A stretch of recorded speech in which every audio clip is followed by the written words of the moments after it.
Hello friends, नमस्कार। जीरा की उन्नत सफल वैज्ञानिक खेती में आपका मोस्ट वेलकम है। आज की इस वीडियो पर हम जीरा यानी क्यूमेन फार्मिंग की A to Z संपूर्ण जानकारी शेयर करने वाले हैं।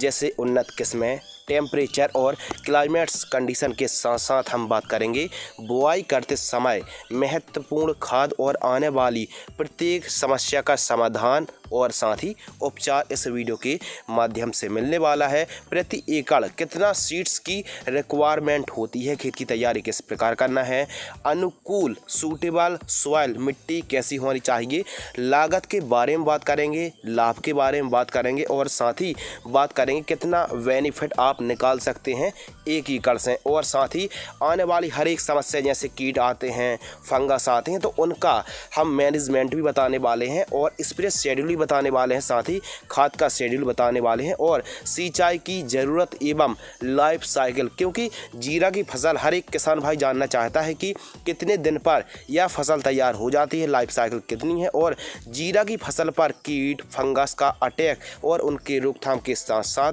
खरपतवार की रोकथाम और अनुकूल और सूटेबल टाइम कौन सा है। तो इन सभी की जानकारी के लिए वीडियो को बिना स्किप किए वीडियो को अंत तक जरूर देखें। नमस्कार दोस्तों, आप देख रहे हैं advance agriculture YouTube channel.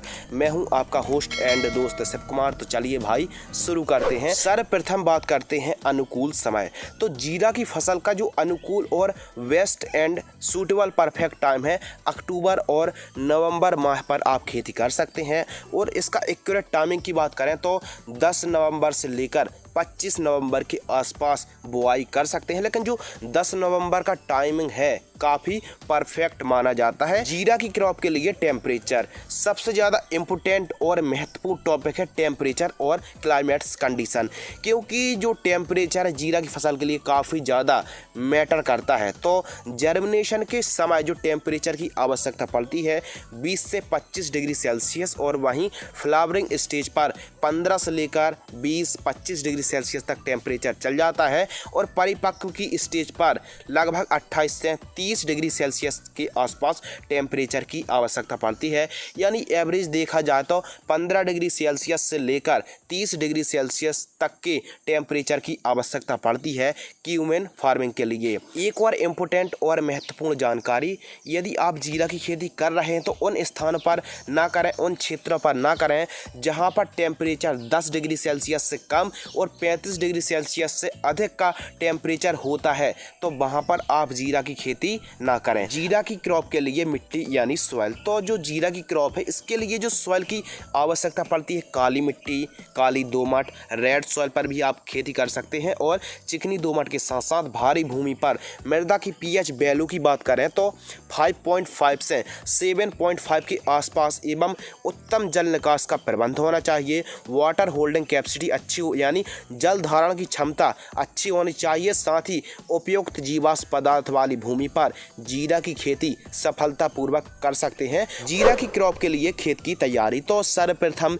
Medium गहराई में चलने वाले हल जैसे कल्टीवेटर से आपको पहली जुताई कराना है। तो 1 से 2 बार आपको ठीक तरीके से प्लोविंग कराना है, जुताई कराना है। उसके बाद देसी गोबर की खाद लगभग 2 ट्राली पूरे खेत में बिखेर कर रोटोवेटर से खेत को आप समतल करा दीजिए। और बुआई के समय जो आप खेत की तैयारी कर रहे हैं तो उस समय बेसल डोज के रूप में जो खाद आपको लेनी है 50 किलोग्राम NPK 12-32-16 1 एकड़ पर पूरे खेत में बिखेर कर रोटोवेटर से खेत को समतल करा दीजिए। अगले टॉपिक के बारे में बात करते हैं क्यूमेन की इम्प्रूव हाइब्रिड वैरायटी। तो जो उन्नत किस्में हैं GC4, अवनी की 121, दिनकर की पोखराज, वेस्टर्न की C45 और GC2 को आप लगा सकते हैं। और साथ ही राजस्थान के लिए आप RZ19 जो कि जुवानेर यूनिवर्सिटी से विकसित है, वहीं RZ209 जो कि जोधपुर यूनिवर्सिटी से विकसित है और वहीं RS1 दुर्गापुर यूनिवर्सिटी से विकसित इन वैरायटी को आप लगा सकते हैं। काफ़ी अच्छा उपज है, उत्पादन है और काफ़ी आप अच्छा उपज उत्पादन इन वैरायटी से निकाल सकते हैं। अगले टॉपिक के ऊपर बात करते हैं प्रति एकड़ सीड्स की रिक्वायरमेंट। यदि आप 1 एकड़ पर जीरा की बुआई कर रहे हैं तो आपको 4 किलोग्राम से लेकर लेकर 5 किलोग्राम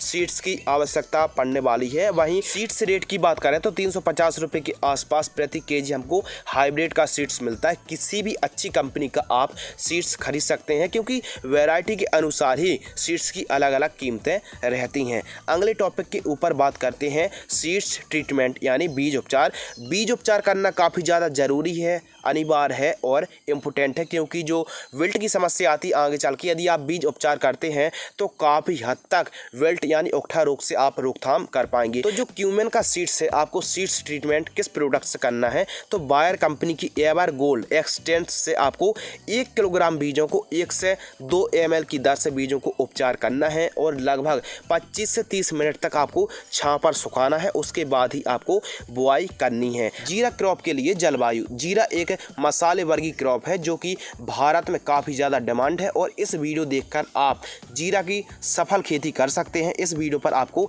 A to Z संपूर्ण जानकारी प्राप्त होगी। यदि आपने इस वीडियो को अभी तक लाइक नहीं किया है तो वीडियो को लाइक जरूर कर दीजिए। जीरा एक रबी मौसम की फसल है जिसमें शुष्क और ड्राई कूल जलवायु की आवश्यकता पड़ती है। जीरा विश्व में सबसे ज़्यादा उत्पादन भारत में ही होता है और भारत में सबसे ज़्यादा राजस्थान में उगाया जाता है। राजस्थान के बाड़मेर और जालौर पर सबसे ज़्यादा प्रोडक्शन होता है और वहीं भारत पर यदि टोटल परसेंटेज की बात करें तो 60% उत्पादन भारत में गुजरात और राजस्थान से ही होता है। बाकी आप यूपी, MP, बिहार, महाराष्ट्र और अदर स्टेट पर भी आप जीरा की खेती कर सकते हैं। जीरा की क्रॉप के लिए सोइंग डिस्टेंस, यह टॉपिक काफ़ी ज़्यादा इम्पोर्टेंट है, तो कृपया ध्यान दीजिए। जो हमको गहराई पर बुआई करनी है यानी सीड्स की हमको कितनी गहराई पर बुआई करनी है, तो जो डेप्थ हमको रखनी है 1 सेंटीमीटर गहराई पर हमको बीजों की बुआई करनी है और ज़्यादातर हम ब्रॉडकास्ट विधि यानी छिड़का विधि से ही हम बुआई करते हैं। और यदि लाइन टू लाइन की बात करें तो लगभग 22 सेंटीमीटर आप रख सकते हैं और plant to plant, seeds to seeds distance की बात करें तो 10 सेंटीमीटर रख सकते हैं। वैसे जीरा की बुआई ज़्यादातर ब्रॉडकास्ट छिड़का विधि से ही बुआई की जाती है। जीरा की फसल के लिए गहराई बहुत ही ज़्यादा मैटर करती है, तो 1 सेंटीमीटर गहराई पर आप बुआई कर सकते हैं। मिट्टी भुरभुरी होनी चाहिए और जल निकास का उत्तम प्रबंध होना चाहिए। खरपतवार की रोकथाम। जीरा की फसल पर वीड कंट्रोल करना काफ़ी ज़्यादा ज़रूरी है। तो जो जीरा की फसल पर काफ़ी ज़्यादा कई प्रकार के खरपतवार उगते हैं, उन्हीं में से सबसे जिद्दी खरपतवार है जीरी खरपतवार, जिसका वानस्पतिक नाम प्लांटेगो क्यूमिना है। और आपको जैसी आपने जीरा की बुआई की है उसके जस्ट बाद ही 1-2 घंटे बाद यानी अंकुरण के पहले ही आपको पेंडामेथिलीन 30% EC 1 लीटर 200 लीटर पानी में घोल करके आपको स्प्रे करना है 1 एकड़ पर। कब करना है? जैसी आपने बुआई की है और जीरा की अंकुरण से जस्ट पहले। हम तो कहते हैं जैसे आपने बुआई की है 1-2 घंटे बाद आप पेंडामेथिलीन 30% EC का स्प्रे ले सकते हैं। इससे खरपतवार नहीं अंकुरित होते हैं, जिससे हमारी फसल है काफ़ी स्वस्थ रहती है और खरपतवार मुक्त रहती है। अगले टॉपिक के ऊपर बात करते हैं सिंचाई यानी एरीगेशन सिस्टम।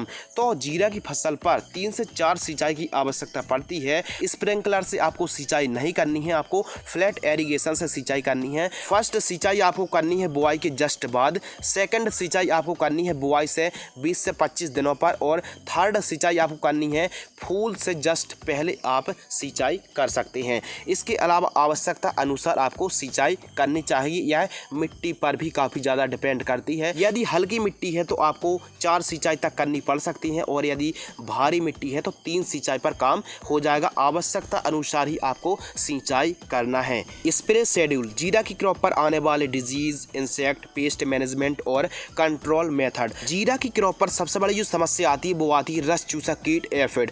एफिड जिसे हम मोइला के नाम से भी जानते हैं, चैंपा, माहू के नाम से भी जानते हैं। कहीं कहीं पर छोटी हरी इल्ली का प्रकोप भी प्रारंभिक चरणों पर हो जाता है। साथ ही कुछ रोग, कुछ बीमारी भी आती हैं, जैसे विल्ट आता है जिसे हम ओकठा रोग के नाम से जानते हैं, क्यूमेन विलाइट आता है और पाउडरी मिल्ड्यूड आता है। तो उनकी रोकथाम करने के लिए और हमारी जीरा की फसल प्रॉपर बढ़वार ले, साथ ही क्वालिटी भी अच्छी निकले, उपज भी उत्पादन अच्छा निकले और सभी प्रकार की बीमारियों को कंट्रोल करने के लिए स्प्रे शेड्यूल। जीरा की फसल पर फर्स्ट स्प्रे जब हमारी जीरा की फसल बुआई से 18 से 20 दिन की होती है तो मोनोक्रोटोफॉस 36% SL कीटनाशक 25 ml लेना है और साफ फंगिसाइड 30 ग्राम लेना है। इन दोनों को मिक्स करके 15 लीटर पानी में घोल करके छिड़काव कर देना है। शुरुआती दिनों पर हरी इल्ली का भी प्रकोप हो होता है जो काफ़ी ज़्यादा नुकसान पहुंचाती है। सेकंड स्प्रे, तो जब हमारी जीरा की फसल 25 से 30 दिन की होती है तो रोको फंगिसाइड 40 ग्राम लेना है और इमिडाक्लोप्रिड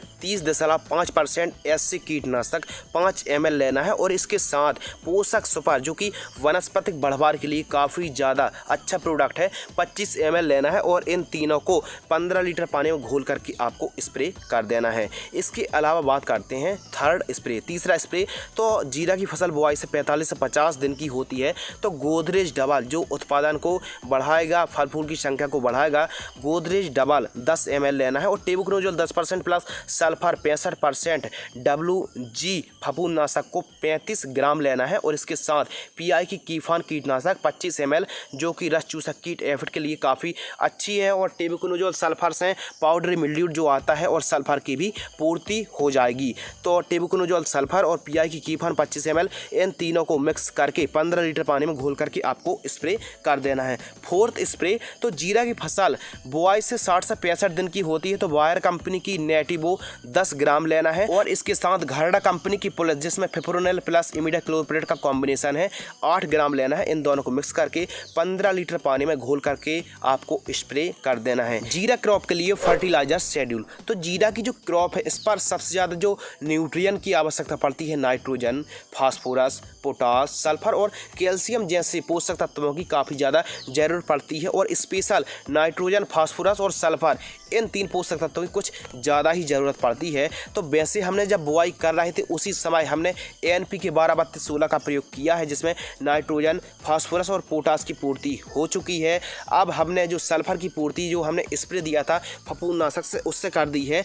अब हमको कोई भी खाद देने की आवश्यकता नहीं है।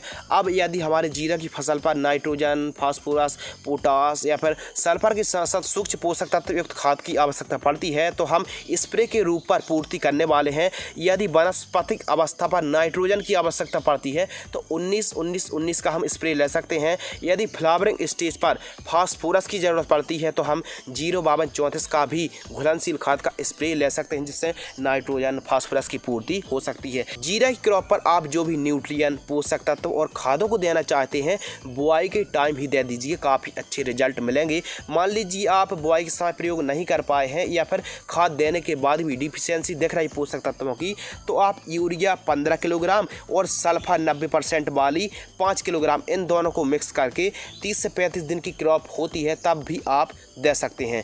इन खादों को देने से उपज उत्पादन काफ़ी बढ़ जाएगा। वैसे तो जीरा की क्रॉप पर यूरिया देने की आवश्यकता नहीं है और यूरिया को हम रेकमेंडेड भी नहीं कर रहे हैं, लेकिन नाइट्रोजन की आवश्यकता पड़ती है तो घुलनशील खाद 19-19-19 का आप स्प्रे ले सकते हैं और यदि ज़्यादा ही कमी दिख रही है तो ही आप यूरिया आवश्यकता अनुसार ले सकते हैं। इन दोनों को मिक्स करके जड़ों के पास देकर सिंचाई कर सकते हैं। ये था खाद का शेड्यूल, लेकिन हम आपको रेकमेंडेड करेंगे कि जो भी पोषक तत्व आप देना चाहते हैं बुआई के समय ही पूर्ति कर दीजिए। अगले टॉपिक के ऊपर बात करते हैं उत्पादन यानी प्रोडक्शन। तो आप 1 एकड़ पर 7 क्विंटल के आसपास प्रति एकड़ की दर से उपज निकाल सकते हैं। जो उपज है यह मिट्टी और वैरायटी पर भी काफ़ी ज़्यादा डिपेंड करती हैं।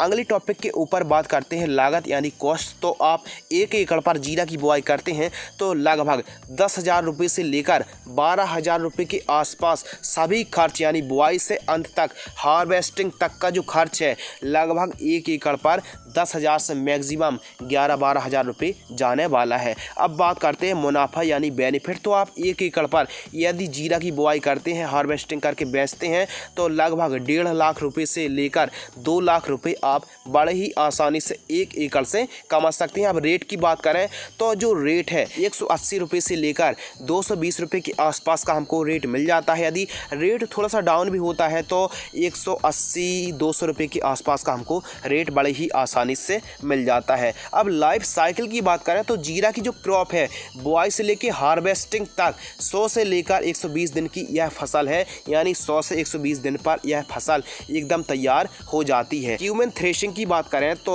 क्यूमेन की क्रॉप जब हार्वेस्टिंग के लिए तैयार हो जाए तो हार्वेस्टर मशीनरी की सहायता से आप थ्रेशिंग करा सकते हैं। जीरा की फसल में उकठा रोग की रोकथाम यानी बैक्टीरिया विल्ट की रोकथाम, तो इसके लिए रेजिस्टेंस वैरायटी का चुनाव करना चाहिए। फसल चक्र को अपनाना चाहिए और निश्चित गहराई पर आपको बुआई करनी चाहिए। आवश्यकता अनुसार सिंचाई करना चाहिए और नाइट्रोजन का प्रयोग भी आपको आवश्यकता अनुसार ही नाइट्रोजन की पूर्ति करनी चाहिए। बीज उपचार करना ना भूलें, सीड्स ट्रीटमेंट जरूर करें और ट्राइकोडर्मा का भी आप प्रयोग कर सकते हैं। और रासायनिक के लिए आप बायर कंपनी की एलेट है, थायोफेनेट मिथाइल को भी आप जड़ों के पास दे सकते हैं। और यूरिया का प्रयोग आप कम से कम करें। लगभग 30 से 35 दिन की जब क्रॉप होती है, जब आप सिंचाई करते हैं फ्लैट एरीगेशन से, तब आपको 200 लीटर पानी में 1 किलोग्राम ट्राइकोडर्मा और 1 किलोग्राम गन्ने का गुड़ को ठीक तरीके से घोल करके आप सिंचाई के रूप से प्रयोग करेंगे तो उकठा रोग पर काफ़ी अच्छा रिजल्ट प्राप्त होगा। अगले टॉपिक के ऊपर बात करते हैं सुरक्षा, सावधानी और ज़रूरी बातें जो काफ़ी ज़्यादा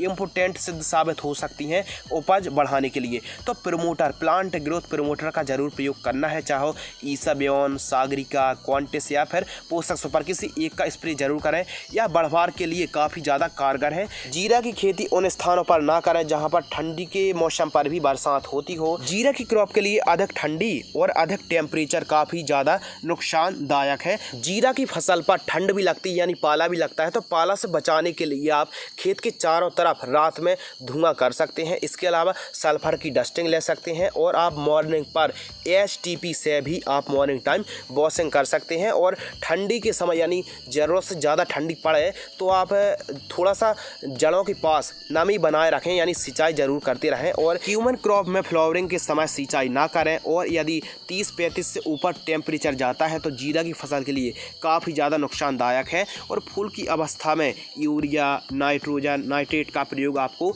नहीं करना है। और फ्लावरिंग स्टेज पर हैवी कीटनाशक का आपको प्रयोग नहीं करना है। जीरा क्रॉप पर मोयला माहू यानी एफिड रस चूसक कीट का प्रकोप है तो आपको आवश्यकता अनुसार समय समय पर देखरेख करना, स्प्रे लेना बहुत ही ज़रूरी है। तो फ्रेंड्स, आज की इस वीडियो पर हमने क्यूमन फार्मिंग यानी जीरा की उन्नत सफल वैज्ञानिक खेती की A to Z संपूर्ण बुआई से लेकर हार्वेस्टिंग तक की संपूर्ण जानकारी शेयर की। यदि आपको यह वीडियो पसंद आती है तो वीडियो को आप लाइक कर सकते हैं। यदि आप यही जानकारी लिखित रूप पर PDF के रूप पर जानकारी चाहते हैं तो आप हमारी वेबसाइट advancedagriculture.in पर भी विजिट कर सकते हैं। आपको लिंक डिस्क्रिप्शन में मिल जाएगी। अधिक जानकारी के लिए आप हमारे फेसबुक पेज को लाइक कर सकते हैं। इंस्टाग्राम पर आप हमें फॉलो कर सकते हैं शिवकुमार 095। तो फिलहाल आज की इस वीडियो पर बस इतना ही। धन्यवाद, नमस्कार, जय हिंद, वंदे मातरम।